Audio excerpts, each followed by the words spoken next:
Beyond the Ring, a podcast that covers all things in the stock show industry, from the informative to the insane, starring Ryan Rash. My dream job is to drive the Karma bus. And Dale Hummel. Courage is what it takes to stand up and speak. Courage is also what it takes to sit down and listen. Now on with the show. Welcome to Beyond the Ring. This is Dale Hummel, alongside co-star Ryan Rash. Hello, hello, hello. Well, Ryan, the transition of power was completed, as it has been done many times in the past.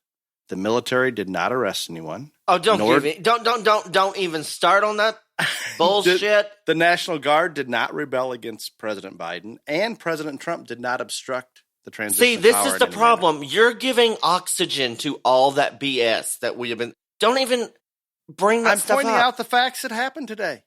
That's all I'm doing. Don't even bring that Facts. stuff up. Truth. I mean, did that not happen? And if you didn't know that was going to happen, you need a severe dose of reality. I think it's good to state that it did happen, and it appeared to be very peaceful the little bit that I saw. Do I have frustrations over this whole thing? I'm sure you do. I'm sure more than half the country does, but it is what it is. Do I think there are many that have committed criminal acts that should be arrested? God, here we go again. Do I think there's a deep-rooted corruption in our election system? Keep going. I mean, get it off your chest. Go ahead. Do I agree with the policies that are going to likely be enacted here in the near future, and some today? I do not like the direction our country is likely to take, and I will speak out accordingly as a policy that is put in place dictates.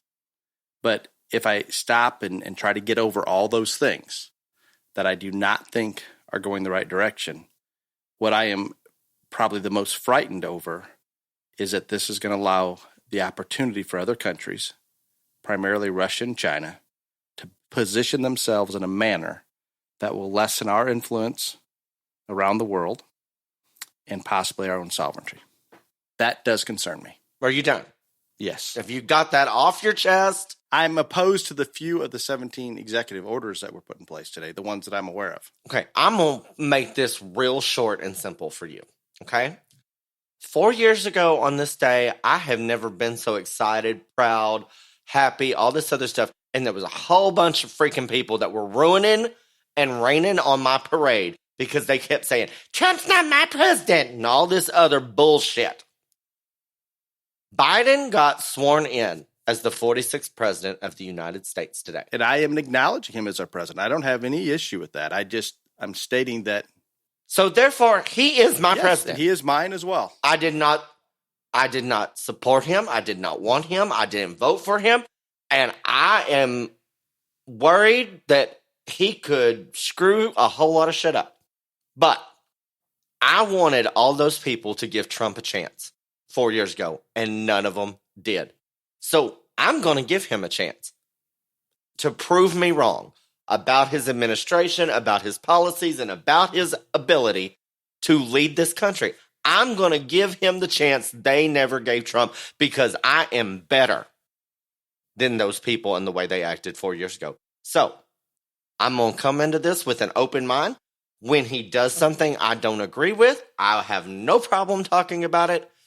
But he is my president, and I hope for the good of this country and all of us that are Americans, he is very successful and does a very good job.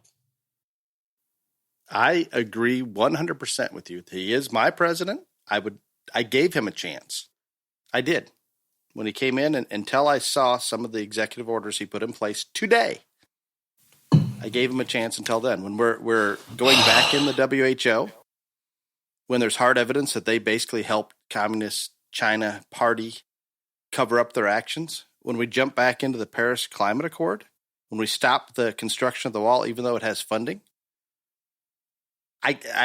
these are those things that you say you give them a chance until they do something that goes against what you believe. He doesn't mean he's not my president, doesn't mean I don't have respect for the office, but I clearly am not going to agree with his agenda. Is that fair? I'm probably not going to agree with most of his agenda either. Here's a newsflash, Dale. I didn't agree with every single thing that Donald Trump did. or any other president that's ever served in my lifetime. I can accept that. I probably agreed with more of Donald Trump's policies than any other president Same, in my but lifetime. I still didn't agree with every damn thing he did. Thus far, I have not agreed with one of the executive orders that have been. He hasn't been in office 12 hours, dude. Yes, You're going to have to lighten up. He just jumped right in. Okay, let's talk about the fact that I think he's enabling socialism, restricting conversation, and the conservative view. He did not make Twitter block Trump. I am not saying that he did, but I believe that's what you just said. Let me take it another direction. Conservative views have been blocked in the mainstream media for years. They've just more recently been brought to light and blocked on social media. I believe this is being allowed by the Democrats and that party, or the more liberal side of things, because it happens to be working to their advantage. Consequently, they're less likely to take action against these mega social media companies. I thought you had got all this off your chest. Evidently, you haven't, and so... Would you like to talk about herd immunity? Would that help? I don't know what... I'm just going to state again, I'm going to give the man more than 12 hours, and I hope that some good comes out of his 4 years. I hope a lot of good. I hope for our country that good comes of all of this. But I cannot hope or pray that his agenda and policies... No, you need to pray. I don't you necessarily do need to pray want for him to succeed pushing his agenda through into law. When I say I hope he succeeds, I hope that he succeeds for the benefit of all Americans. Yes, I am with you there. I mean, we don't have a choice. And I am with you. I want America to continue to move forward, but I am very fearful in a pivotal place. And socialism is closer than I would like it to be. I am frustrated. I am nervous, all of those things. But I do hope that things are moderate and they go in the direction that maybe AOC will be unhappy and some of the other extreme left. There you go. I'd like to talk about herd immunity because that is a good thing. And we've talked about this many times. Oh, go right ahead. Okay, between exposure, which, I mean, we are ramped up on the exposure side. I believe all of us and those listening can name off several people that they know have COVID currently or have recently had it. There's no question it's spreading like wildfire. We're finally on that. I'm still going to say I know a remarkably low number of people that have had this. I'm still going to say that because it's true. But more now than you did a few months ago. Well, a few months ago, I didn't know it was. Okay. So we're finally on what I call the fast track to herd immunity. This is needed, and most mitigation attempts, Ryan, you and I both agree with this. Mitigation has not worked in any manner anywhere around the world. Look at the continued failed mitigation in California and other countries. I just got a text from a travel agency that's trying to arrange the trip to Scotland for the champion FFA and 4-H livestock judging teams. That was postponed last year to this year. Right now in Scotland, they are locking down everything where you cannot travel more than 5 kilometers from your home. I don't know if this includes if you're... I swore all of the UK was in lockdown until at least February 1. Yeah, they're in lockdown. I mean, what I'm saying is lockdown to the point that you can't even go from point A to B at all. No, yeah, you're not supposed to visit your neighbor. Like real lockdown. Over there. Not just kind of lockdown. Yeah. No, and in this mitigation thing, I mean, it is so evident to me when we look at California and the numbers there versus maybe Florida. And I know we have to look at different proportions and the percentages, but this is not working. Mitigation is not working. I am not saying that don't wash your hands, don't wear a mask if you're sick. I'm not saying don't implement common sense, but it appears to me, and I'm going to use Ryan and I as examples. We're going to both assume if Ryan or I have had COVID, it was asymptomatic. But we have been, and Ryan more than me, but I've been out in public and around people to an extreme. It appears to me when we look at the data and we look at the research, more of it is spreading within homes. More of it is spreading at events where there's close, longer contact. When we're at a livestock show and we have a couple-minute discussion with somebody, maybe with a mask, maybe without, I'm saying right now that the level of virus that's coming into Ryan or I, or the exposure has not been enough to push us over the edge. And I want to be clear. I do not want COVID. I think 90% of the population that get it, no big deal at all, less than the flu. But for some unknown reason, it does hit some people really hard, and it's hard to explain, not just those that are elderly, not just those that have secondary conditions. So I want to be clear. I do not want it. Am I going to a show this week? Going to be exposed to many people that assumably have COVID? Absolutely. But I do not want it. Well, Dale, we're real glad that you don't want it. And you know what else we should think about? When we think about those that have lost their lives and all the disruptions that COVID has caused around the world, who do we blame? Half of the people in this country blame Trump. But True. And you're right. I think they do. But we know that if the Communist Chinese Party and all of their leadership did at the very least covered this up where it became more of a problem. But in my opinion, they played a role in the release and or manipulation of this virus. And I am very curious why you've not heard anything further about how the virus turned the world upside down and it just happened to appear one day. Yet have we investigated? Have you heard any conclusions? Did this come from a bat? Were they screwing with it in the lab and it got loose accidentally? Or did they modify it and release it? We don't know these things, do we? You know, one time it would be nice if we had current events and you did not mention China. I don't know that's going to happen because if we do not take action against China with our actions by not buying Chinese, is there anybody in the world holding China to blame right now or accountable? I don't see it. I really hope that you don't ever travel to Asia because you're not coming back. I'm just telling you right now. And I do like traveling to Thailand, and there are more Chinese tourists in Thailand than there are any other tourist, and I am a little concerned. You need to give up on that pipe dream. You're never going back to Thailand. You'll be a dead man. I like that place. You will be a dead man. It's perfect. It's great weather, incredibly reasonably priced. Everything is good about Thailand other than, and you know what? The Chinese that are visiting there, I'm not opposed to the Chinese people. It is the Chinese leadership. I actually feel for the Chinese people for being so suppressed. So I'm okay with that. I'm good. As long as none of the leaders are taking trips on their holiday to Thailand.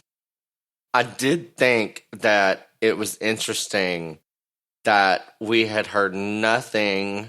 I mean, not near the COVID Rona stuff on the mainstream media that we had been hearing. And then last night, or this morning, I can't remember which, 400,000 deaths, and they're saying 25% of them occurred in the last 90 days. And I think I think we heard it just because that milestone was hit, is my thoughts. And so, which I don't have the facts. I don't know. I'm not keeping up with any of that, but I find that extremely hard to believe that 1/4 of those have all come in the last 90 days. I mean, I don't know what facts are real, but if I just think back into the glancing numbers, it's at least the data they presented on the news, it's pretty close to that. I'm not saying it's right. I'm not saying it's accurate. I'm not saying those numbers aren't manipulated, that it's a heart attack and it's a lot of other things, not COVID. But the numbers they are presenting adds up to that. And since you're all up on Mr. Biden's orders that you hate, he signed an executive order about a mask mandate today. I know that, but I don't see how he enforces that throughout the nation. But has he done anything else about COVID since, that was his campaign, basically, the little that he did, he was going to solve it all. So that is an excellent point. And he did sign 17 executive orders, and one of those may have been his 100-day mask challenge, whatever the hell that means. Yeah, I don't know what that means. I think he's requiring anybody on federal property to wear a mask, encouraging others, because it is ultimately up to the states. But you're right. Everything that we've heard, he's going to tackle this head on. One of his 17 executive orders that he prioritized to get done today was a 100-day mask challenge. And to my knowledge, 0 of the other executive orders had anything to do with COVID. I could be wrong because I don't have them all in front of me. And Ryan and I discussed this briefly before we started, and I don't know that there's an accurate record of all 17 that have been released at the time we're recording this. The mask challenge thing, I guess he can't enforce that on federal property and all this other stuff or whatever. But, like, haven't we basically been doing that already?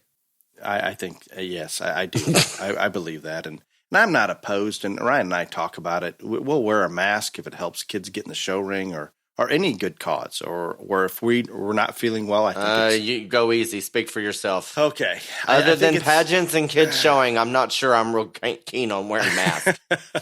Well, I am looking forward to spring and summer, but I'm fearful, Ryan, the next couple months we're going to see stronger mitigation, or there's a possibility of stronger mitigation. It is up to the states. I hope that Biden does not put financial pressure on them to mitigate some of his beliefs. But fortunately, in my mind, right now, there's no stopping herd immunity. When we combine the vaccine with the rate of spread, actual normality is in reach, and I'm going to welcome it with open arms. So I'm excited that county fairs and state fairs this summer, there is no reason they won't take place or won't exist. I'm not saying some of the extreme liberal states may not continue to drag their feet, but if we look at all the data, that curve of spreading this virus and natural immunity taking place, combined with the rate of vaccinations being produced, there's no way we can't be on the better side of this in the next few months. And that's exciting to me. The biggest thing that's going to happen, I'm not going to argue with you on this herd immunity and all this other stuff because you get just way too into that, in my personal opinion. But I don't think that you can argue with the fact that people are getting vaccinated in very large numbers. Now, some people, it's not quick enough. Some people think, it's been horrible to get vaccinated. Some people, there's still a lot of people that do not want to be vaccinated. I want a vaccine. In case anybody's curious, I would like to be vaccinated. I have traveled to 25 states since this happened. I have been in and out of show rings, bars, hotels, rent cars, planes, trains, automobiles, whatever. I have not been sick once. I will take a vaccine because of the fact that the way that I live my life, I am around lots of people.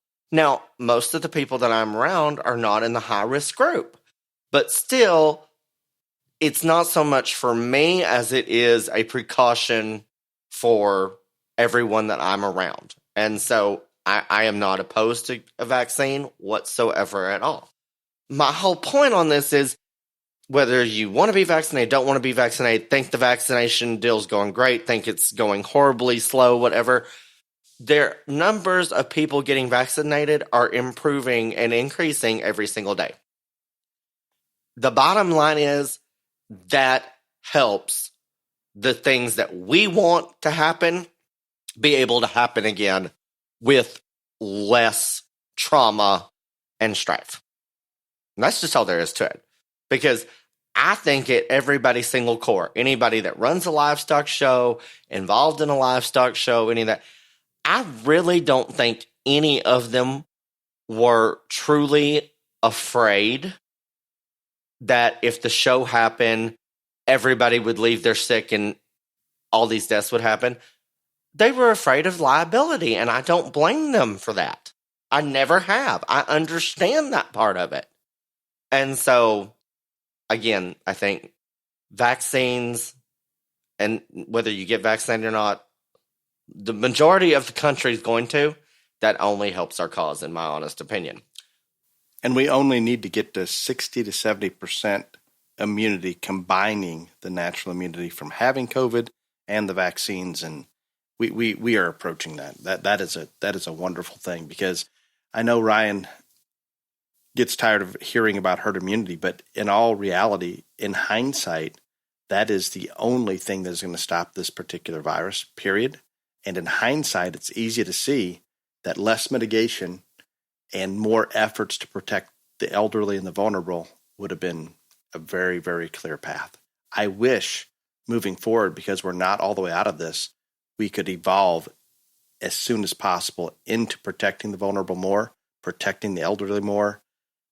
For example, that 70-something that's working at a Walmart or in a food service business or is any business that's exposing that person to others, I am not opposed to that person staying home and receiving the PPE that I have received. That's crazy that I'm getting that, or others, when maybe we should be trying to protect those that are the most vulnerable. I'm not saying that a 20-something or a 30-something or a 40-something isn't going to go down hard with COVID, but your chances are so much less that I wish that we could put our resources into the direction where they'd be the most, I guess, needed. You were talking about county fairs and state fairs, and again, I have not seen this, but several people have contacted me about it and all this other stuff, but there's some kind of thing circulating that's saying that Ohio, the governor doesn't want to have the state fair or county fairs and all that other stuff. Okay, And I need to insert here because I did read it.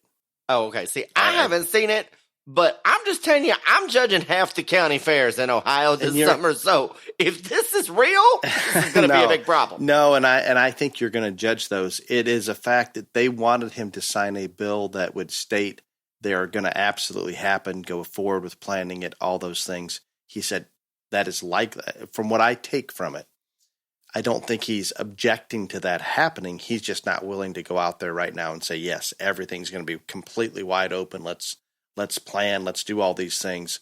I think he's being cautiously optimistic. So he isn't banning it. He just isn't signing off saying there is no question they're going forward. Well, I'm glad that you cleaned that up.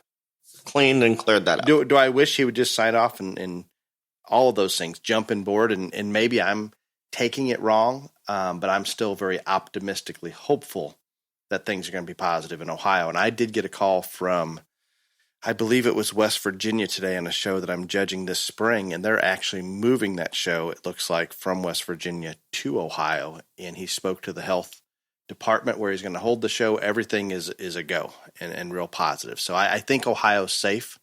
It doesn't mean things can't change, and I'm not so sure that governor isn't just a little bit crazy, but I think we're okay. So I do want to share a funny story about my trip from this past judging gig this weekend. So left Indianapolis very early Monday morning, and I'm standing there waiting to get on my flight. And if y'all have me on Facebook, then you've seen it. So, but I tell you what, Dale, it hasn't been since the onset of Rona have I seen two people.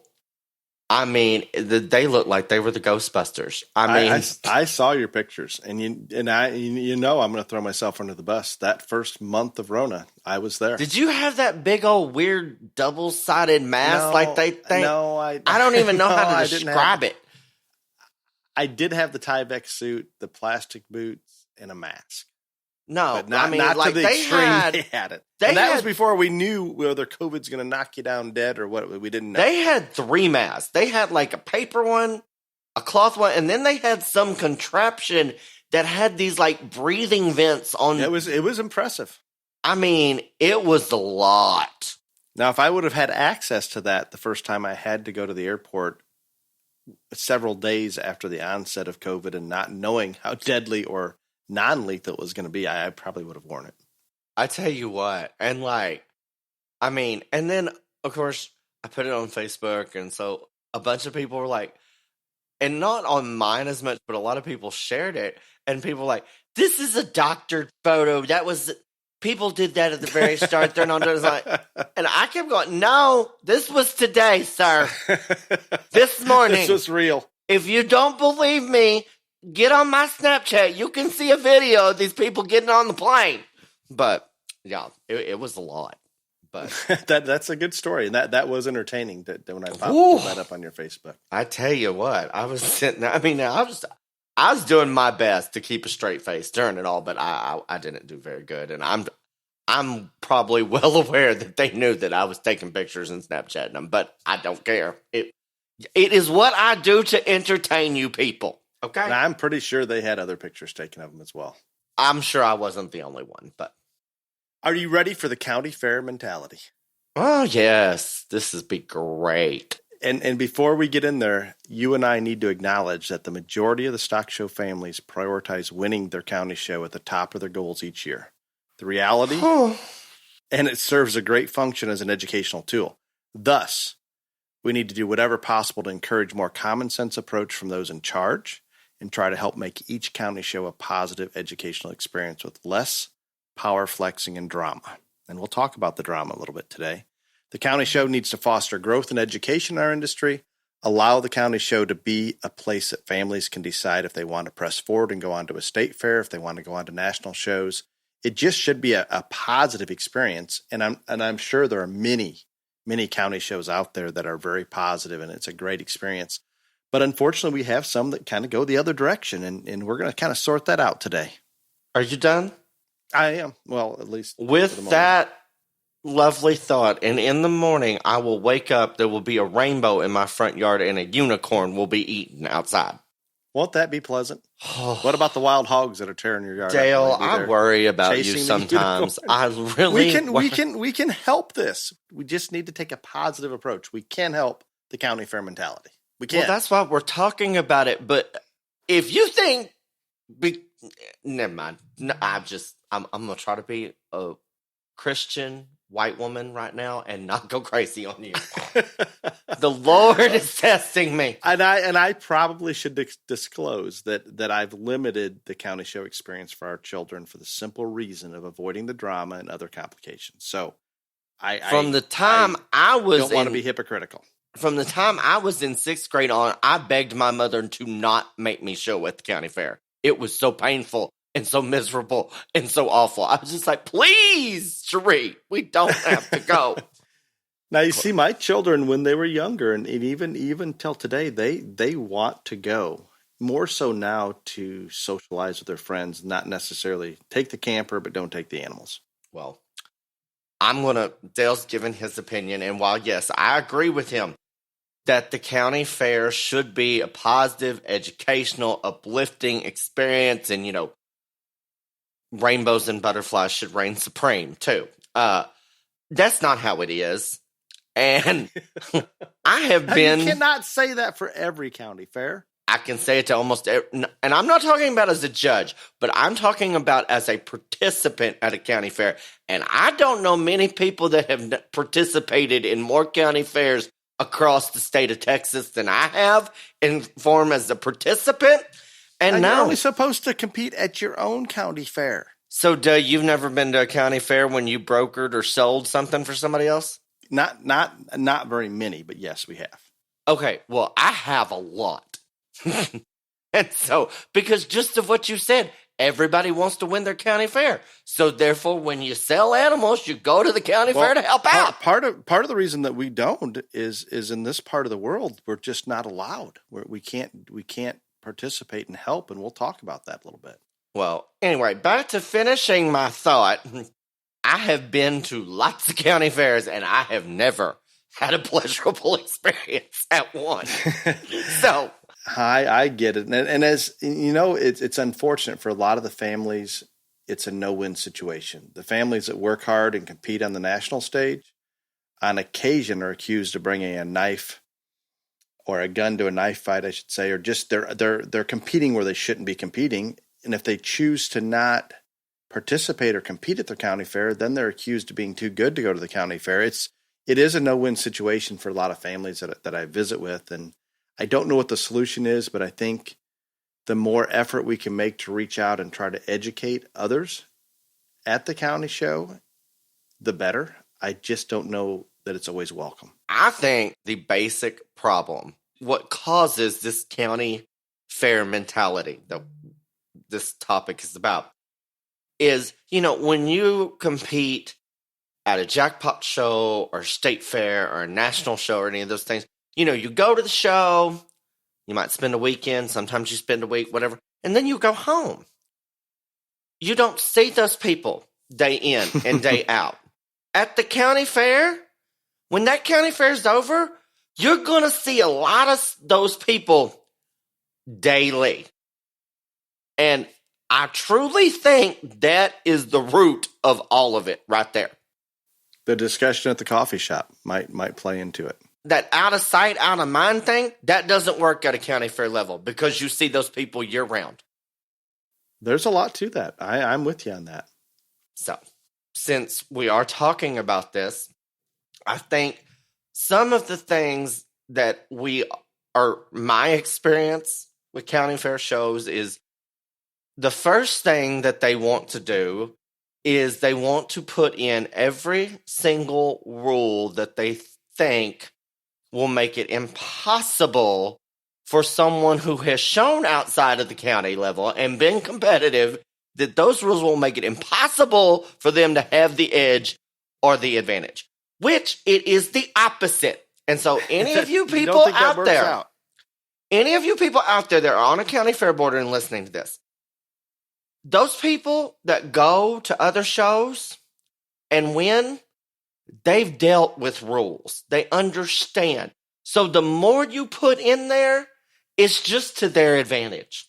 I swear to you, you don't understand that and you don't believe it, but I promise you it is.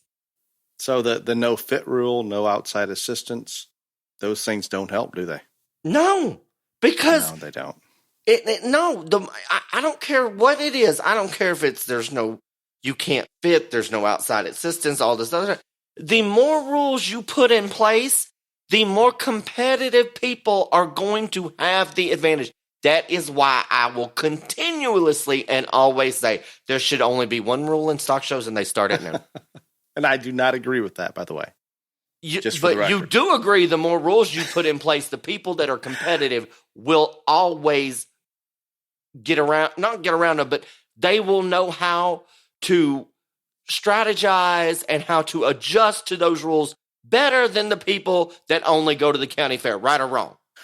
Correct. And I want to give an example. I want to even help your cause here a little bit. And this doesn't happen often. So I'm going to give it a try. I'm going to use the Illinois State Fair. For many, many years, we would have a weigh-back in all the species at the Illinois State Fair. So you would go take your animal across the scale. It would be an official weight. Somebody would take the weight, write it down, and you had to stay within a certain percentage by show day. It evolved to where you could actually determine your own weight, write it down, and have to be within that certain percentage by show day. Oftentimes in the early stages, this was 2-3 days after we have to turn in the weight we're showing. And guess what they wouldn't allow on the grounds? Scales. No practice scales. No scales to even know where you're at. So, and they thought this was going to take the advantage away from those that may go to more shows and have more advantages.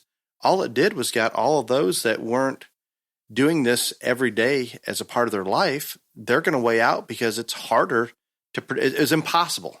You would have to put a lot of effort into getting everything done ahead of time and getting that consistent weight and knowing where these animals were to be able to play that game. It made it favor those that were putting that extra amount of effort into there.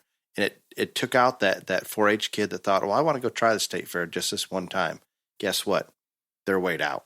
So it not only does it not keep those, I guess it will not change the outcome of the show. Those that are really good stock show families are going to continue to win, but it actually proved to be negative for those that really didn't have enough experience. It was ridiculous. We have finally gotten that change, and we now have practice scales. But to get practice scales on that state fairgrounds, it took an act of God, literally. And finally, it's been achieved. Talking about implementing rules, I'll use myself as an example. Talked about my junior show career a lot on here, and yeah, we had people hired to help me every step of the way. That didn't mean that I couldn't do it myself. I could. They put in rules. Not just at the county fair. They put in rules at other shows where kids were the only ones that could fit their animals, all this stuff. But at the county fair level, they really thought that was going to keep me from winning at a show that, again, I did not want to participate at, that Sheree forced me to. How did that work out? It didn't work out at all. Literally, these other kids in the county didn't go anywhere. I helped fit on my cattle every single weekend. So yeah, it was like taking candy from a baby multiplied times 1,000. It was awful. And they just couldn't believe it. But that is the mentality. And this is another thing. It's not just so much out of sight, out of mind. I think at every county, there are more people that solely focus on the county fair, don't go as much to jackpot shows, state fairs, or major shows. And there are more of those people at the county level. And so they kind of have a majority and they get power and all this other. And they're like, well, we're going to get them. Does not work out. There is a lot of that. It really does push that way, unfortunately. And I'm not saying that all of them are this way, but there is that. And it's very unfortunate that we have I'm going to say all the ones I've been to have. I'm not going to lie. Dale can sugarcoat this. I am not. Well, I mean, I've and I want to state again, I'm not talking about the ones I judge. I'm talking about the ones that I sold animals to and I went to help the kids even if I couldn't. I have seen it. And every part of this state that I love and call Texas. And no, it's not good anywhere. And there's frustration. Sometimes they'll try to hire a judge that maybe has never heard of Ryan Rash, or they'll try to hire a judge that's two counties over. That is my favorite part. The somebody that nobody knows. Let me tell you something, and this does not matter what level of show it is. When you hire somebody that nobody knows, there is a reason nobody knows him, people. Or her. And the reason is they're not involved, they're not educated, and they don't need to be standing out there in the middle of the ring making the decisions. And you can put that in your Bible and pulpit and smoke it because it's the truth. It is there. And sometimes we're hiring extension agents or ag teachers or other county fair officials from a few counties over, and then it's reciprocal. And that usually doesn't work out the best. We are patting each other on the back a little bit at that level, and it simply does not work. There is a positive I'd like to bring into play, and Ryan, you can elaborate on this. I was visiting with a good friend of mine in Iowa, and I had brought up this topic that we were going to talk about, and he said, "Well, you know, the best thing that's happened in Iowa for the county fairs, it's the showdown. It's actually revitalized and gets more people that normally wouldn't go to the county fair back there. And hopefully it snowball effects that if we get more good people involved and more knowledgeable people involved, we get some of these things fixed." I'm not saying it always happens, but there's no question that Iowa Showdown has really helped, because to get to the showdown, you have to go through your county fair and win that county fair. Again, I've judged lots of stuff, but I'm telling you, those showdown deals in Iowa, that is probably the coolest experiences I've ever had as a judge in a show ring. And it is just like you said, I can see how that has made a positive impact on the state of Iowa and their county fairs. Because until you've been to one, you don't know the level of excitement and everything that's involved in those showdowns. And I tell you what, that can only make it more positive, because those people will want to advance and they will be involved and they will, try to help out because they want to get their kid to that level. And then, there's not only just the regional showdowns, there's a statewide showdown. And if anybody in Iowa's listening, again, I am publicly stating that I would like to judge all of them. I'm not trying to be, put pressure on anybody, but I am putting myself out there. I would love to judge them all because I have the best time at them. And so then again, y'all just put that in the back of y'all's mind. Anybody out there, the gay is all for it, all about it. I will show up. But moving on. And I think your experience at those showdowns, I think most people would echo that. I mean, it's an exciting event and people really get into cool. It. There's just no other way. I mean, it's just cool. So positive. There's no question. Those that maybe haven't shown at their county for years or would rather not go to their county fair, they're re-engaged. And hopefully that re-engagement snowballs and allows for, I guess, implementation of common sense, practical rules that apply and are actually useful at the county level. And maybe that gets somebody on that committee that actually goes to other shows and understands what's going on a little better and can bring some of that positive into the county. But it's always going to be difficult. I'm not going to go down the rainbow and unicorn path and assume that it's always going to be good. And I think it does come back, Ryan, to those talking at the coffee shop and the fact that you're going to see each other on a more regular basis. It's kind of part of it. But guess what? Those that are showing on the national circuit in any given species, we're seeing each other multiple times a year, just not every day.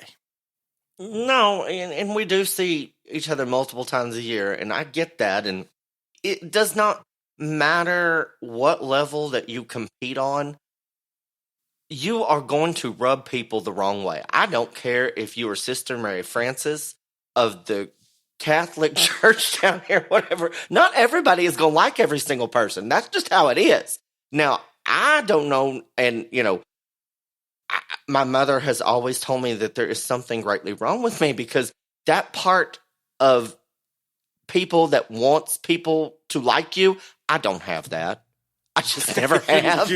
That never arose. I mean, my mother literally thinks I'm broken. But, I mean, I have just never had that. If you do like me, that is great. If you don't, I could care less. And that's just, I have been that way since I came out. And my mother's spent the majority of her life trying to fix this broken part of me, as she claims it just doesn't work. Not everybody gonna like you. But when you compete, it gets worse. And we all have frenemies at stock shows, or we have real live enemies, and then we have extended family members and best friends and all this other stuff. But when you go to those national shows and those jackpot shows and those state fairs, you can kind of gel with the people you want to gel with, and you can kind of avoid the people that you don't want to be around. That is not possible at a county fair, and it's not possible before the county fair, and it's not possible after the county fair. And that is a fact. And I think you've touched on something that maybe we need to bring out. It's a simple fact that the county fair does touch you on an individual level on a more regular basis. And the county fair, it's personal. It's the most personal. It hits that emotion like no other. And I do not know why. I'm a little lost on that one as well. But it's a fact. It is a fact. I have so many families that I love and cherish and respect, and I have pleaded and begged and almost been to the point of tears, like, please, let's not do this again. And I have asked them why do we want to subject? And they can never give me an answer that I feel validates the pain and misery of the county fair week. And they continue to go. And we still can, and we load up and we go anyway. But yeah, so I mean, it is what it is. But when we were talking about sometimes on the judge selection and all that stuff, it's not the greatest at the county fair level. And I've only had a few bad experiences judging at a county fair, just a couple. But people ask me all the time, and I think,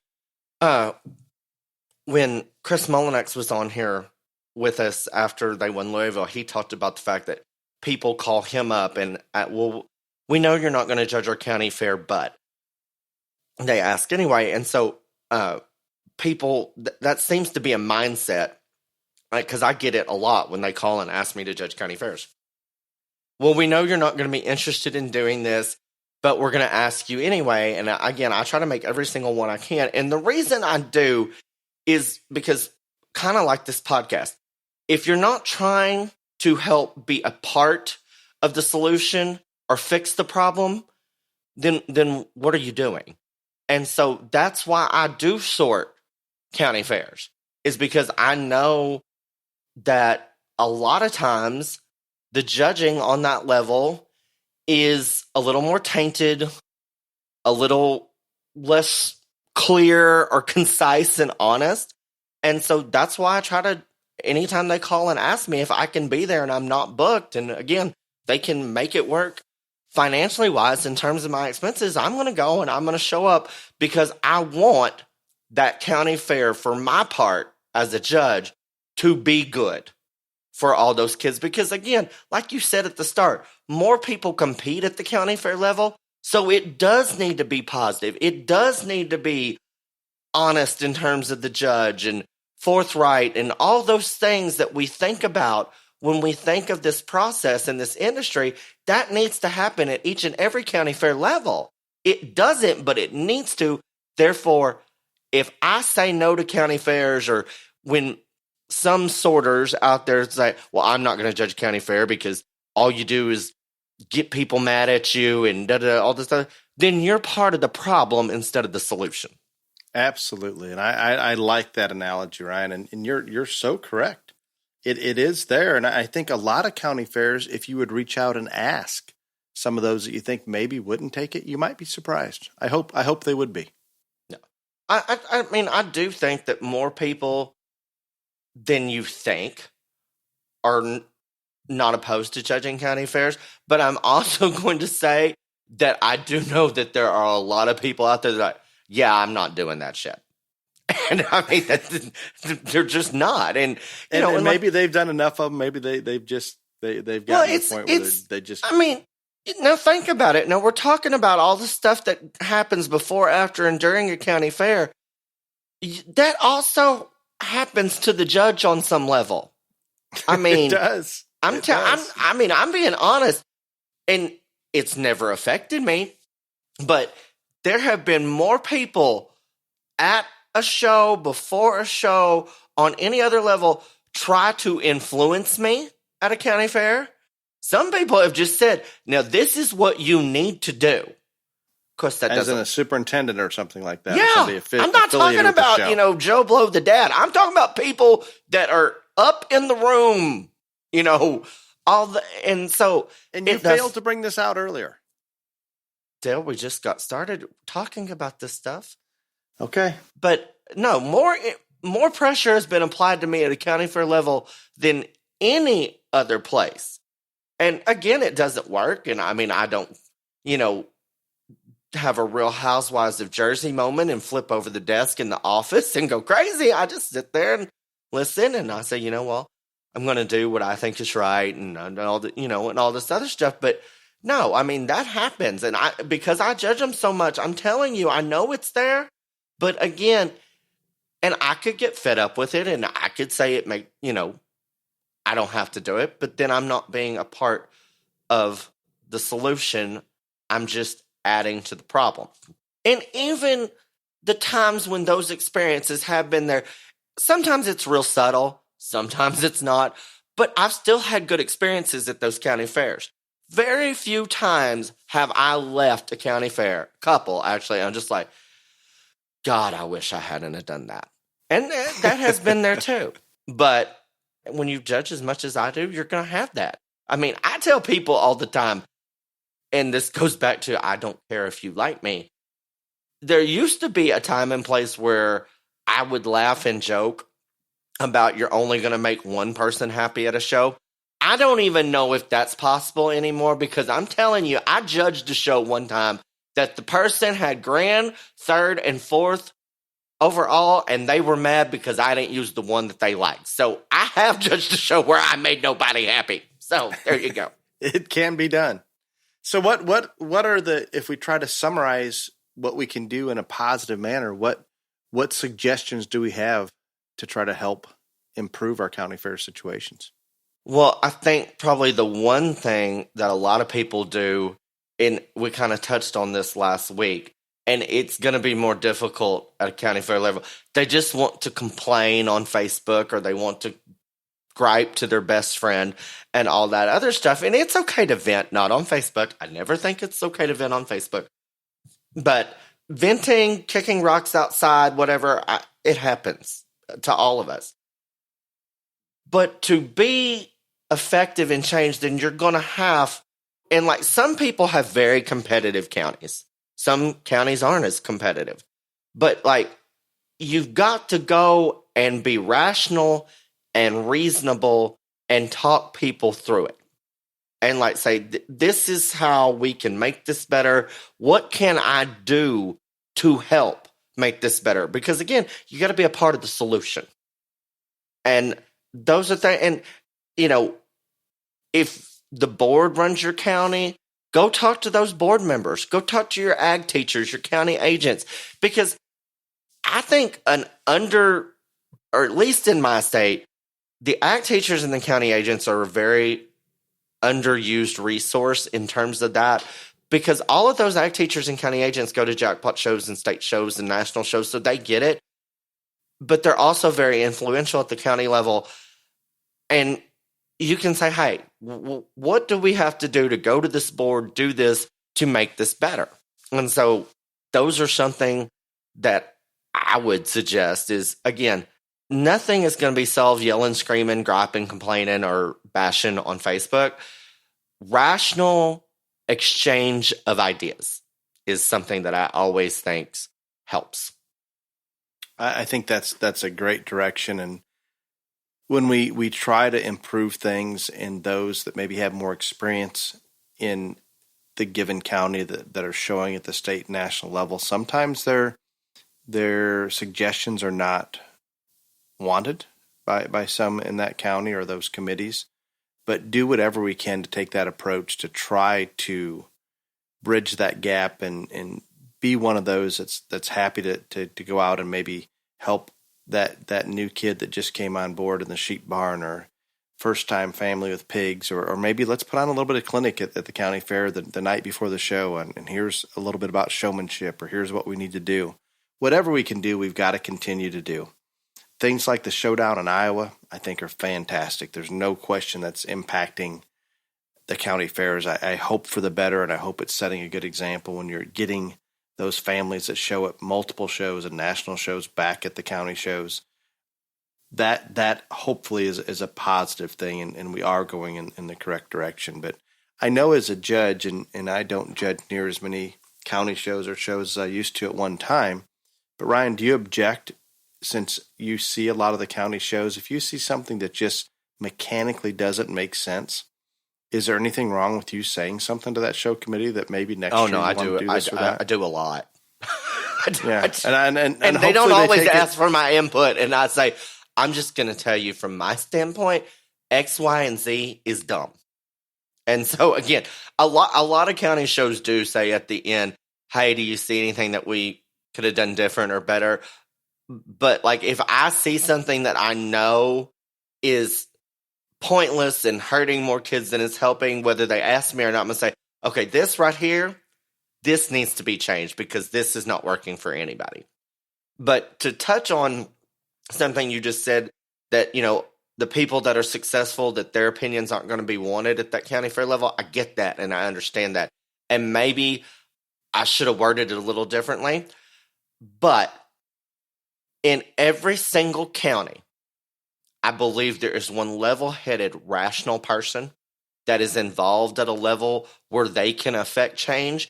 You have to find that person and talk to them, because, like, if I went down to my county fair board meeting and threw out an idea, that I would probably get, like, removed from it. But there is somebody that is rational and level-headed and wants the best for the kids. Search that person out. Go to that person, because when they present the idea, people will listen when it's coming from someone that they think is not that person, that is on their level, and not the person that's won too much to be involved at the county level. Great suggestion. That is good. Ryan, guess what? What? It's time. Oh, sweet Jesus. Question. It's already been a bad answer. enough day. We really have to do this? These are painless. I searched through my text. I searched through Facebook message. I even looked on Instagram, wanting that question that I could kind of throw you under the bus, and I didn't have it. It wasn't there. Mm-hmm. So, listeners, please get me those questions that'll be a little more painful for Ryan to answer. The first one comes to us from Leslie. You guys have discussed taking an animal that fits the judge. What about the show kid that shows once a year at their county fair, and they're not given the judge's name in advance, and or have only one animal on feed? What do you suggest for these kids? Buy the absolute best one that you can find and afford. I think so. And we can encourage, just as Ryan has talked about, we can encourage county shows and all shows, and I want to be heard very clearly on this, to announce. Again, if you don't announce who your damn advance. judge is, you're trying to hide something and you're sketchy. That's all there is to it. No, it's that simple. And by gosh, exhibitors out there, show families, when those shows are not announcing those judges, call them out. Use what, Ryan? What quote can they use from you? I have so many. You're going to have to narrow it down here. That's okay. Just say Ryan Rash says there's something sketchy if you're not announcing this. Oh, no. And okay, now I'm going to amend my little Facebook rule right here. I do not believe in bashing and all this stuff on social media, especially judges, anything like that. If a show is not telling you who the judge is, beforehand, you can get on social media and call them out about it because it is bullshit. That is the one thing that will send the gay over the damn hedge every damn time. I do not understand that principle. It is dumb. Oh, Lord, I'm not going to sleep tonight now. Oh, but back to answering this question. I'm going to take 10 deep breaths and I'm going to be okay. It's going to be okay. It's going to be okay. Anyway. But for that person that does only show at the county level, only gets one, and they're not telling you who the judge is or at all, or before you have to have your project bought, you're just going to have to seek out and find the very best animal that you can in your price range. That's the only answer to that. And I know that sounds real vague, but that's truly the only answer, because when you don't have information about who the sorter is or what they like or anything like that, then you just simply have to find the best one that you can and tend to it the best. And I don't care what you're showing. At some point, if they do announce who the judge is, there are little things that can be tweaked to help give you some advantages in terms of things like that. But again, you have to know who that person judging is. But go out there and find the best one that you can at the price that you can afford and hope for the best. And again, I know that's vague, and I'm sure that's not the answer that this listener wants to hear, but it's also the truthful one. It is. And for those new families out there that are just coming into this game, if they do announce your judge prior to when you have to buy animals, lean on that breeder or that broker to know who's judging and maybe what direction to point you. I think it's a good thing, and they're going to try to help you. They want to have success just as you do. So let's hope we stimulate more discussion on why on earth are we not releasing these judges' names, and we can move forward. Lord. Okay. Jill has a question for you, Ryan. I love the idea of working closely with a breeder or a broker, but for us newbies, how do we decide who will work with you on that level? I think you've touched on this one before. So this lady is a newbie, and she wants to know which ones will work with her?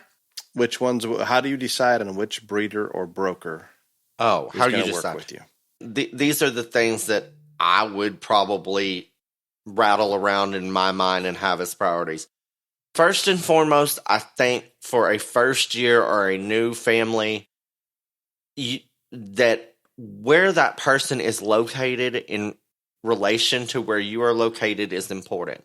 Because when you're doing this for the first time, there's a lot of things that you're not going to be able to explain over the phone, text message, video. And so the easier it is to get that animal back to the person so they can see it, or for them to come check on it, that's going to be an important part for a first-time family. So where they are located in relation to you, I think that's something that's very important for a first-time family. Secondly, I think when you go and no matter who it is that you're going to look at, I think you need to be honest and upfront from the very beginning and be like, yo, so we've never done this before. We're going to have a lot of questions. We're going to need a lot of help. Is that something that you are open to? And say, we know some people may not, but that's what we need. And if that's not you, there is no hard feelings. We get it. We're going to try to find somebody that will fit that need for us. And so that's a big, important part of it. And then thirdly, the other thing, and again, this is something that I think gets overlooked a lot of times too. You can go visit lots of people, and I do, like in everything, I think it is more important, I think it's important for all families, but especially first time and new families. See that animal in person, interact with that breeder, broker, or seller, and see if y'all just gel or have good vibes together. Because again, not everybody's going to like everybody, like we touched on earlier. And since you're going to need more assistance, you want it to be somebody that you like and they like you, and you're going to have good open communication with and a good time with. Excellent. I think that's Right on track. And Jill actually has a follow-up question, 2 of them. Why do judges not always talk to all kids in the show? I do not understand that. I didn't understand it when I was a kid. I don't understand it now. And when I go out and do this, I have a passion for not only working with kids and interacting with them and sorting livestock, and I tell people all the time, I know there are way smarter people that have stepped in a ring to sort livestock than I have. I don't know that there are a whole lot that try as hard as I do to interact with those kids and make sure that those kids know that they are appreciated and they are valued when they're in that arena. I can't answer why that doesn't happen more often, because it is as simple as asking each one, how are you? Complimenting somebody on their shirt, their show stick. I mean, there's 1,000 different ways you can make a kid feel special in 5 seconds. And I've never understood why other people don't do that. And this isn't me trying to say that I'm perfect, because I'm far from it. But I do wish more people would try to just say hello, if nothing else, to those kids when they come in the ring to them. And it's pretty convenient when you're handling a steer or a market lamb or a market goat. Just chat with them when you go up there to handle that. That's convenient, doesn't slow the process down. And I would have to say, since the onset of COVID, and sometimes we're judging in mass, that does make it more difficult. And sometimes there's other things. I just judged 450 head in a mask, and I yelled at every single one of them something. And they may not have understood, all of them may not have understood, but I did it anyway, by God. Excellent. Jill's final follow-up question, and she was loaded with questions. In swine showmanship, is it not important to let all the kids in the ring before you start parading to the judge? Read that one more time. I think she's saying that kids shouldn't start showing their pig, just let it in the ring until all the kids are in the ring. No, if that's what she meant by that, then she's wrong. I could have misunderstood. I don't know what she means by it either, but I'm going to tell you from my personal experience, whether it's in showmanship or in the actual swine show, once you have come in the ring and that judge has looked at your pig, then you need to fall back till all the other pigs are in there. And I'm not saying quit showing. Never quit showing. Not lose control of the pig. But just fall back and stay towards the back of the arena or away from the gate in the general vicinity so that judge can look at every other single pig that comes into the arena, just like they did on yours. Excellent. And I think that's a good recommendation. And any time, and I tell the families that are showing for us and our kids, once you're in that show and once you've fallen back and everybody's in the ring, from then on, I do not want that judge to ever get a bad look on that animal. I don't care if you're standing in that scale line to reweigh and the judge is down at the other end of the arena. You need to have that ring awareness about you that if that judge is glancing your way, guess what? We need to be set up to the point that we look the part. And I can assure you, it's easy for me when there's situations where you'll pull the top 5 and have them go away, Ryan. When they're standing in that scale line, I'll glance over there because guess what it allows me to do? Tell me. It's just they're just standing there naturally. They're not propped up perfect. The flaws will come out if those kids aren't paying attention. It makes it easier to sort them. Oh, well. No, see, I just tell them to we've talked about this before when I'm judging sheep and gods. Y'all just back off and hold them for a minute. Of course, then people stroke out and we have to call 911 and the paramedics. But and some I still of those do it kids anyway. Are good. They're really good about that head pressure and getting things to work right. I still do it anyway. But yeah, it's not very popular. But yeah, I like to do it because I like to see the parents on the outside literally lose their minds. I know. Yes. I'm fun like that. I enjoyed the county fair mentality. I enjoyed the current events, even though we were maybe not on the same page today. And question and answer is always good. No, pray for this country, people. Pray for our leaders, whether Dale tells you to or not. And again, Let's just hope for the best. It's an unprecedented time. And I'm going to say, like I told them this weekend, anybody that tells you or gets on any type of social media and tells you that they know what's about to happen, they are lying to you, because I truly don't even know if Joe Biden, who is our president, has decided which direction he wants to go just yet. So I understand, and I agree completely. Until next week, be safe. Y'all come back now, you hear?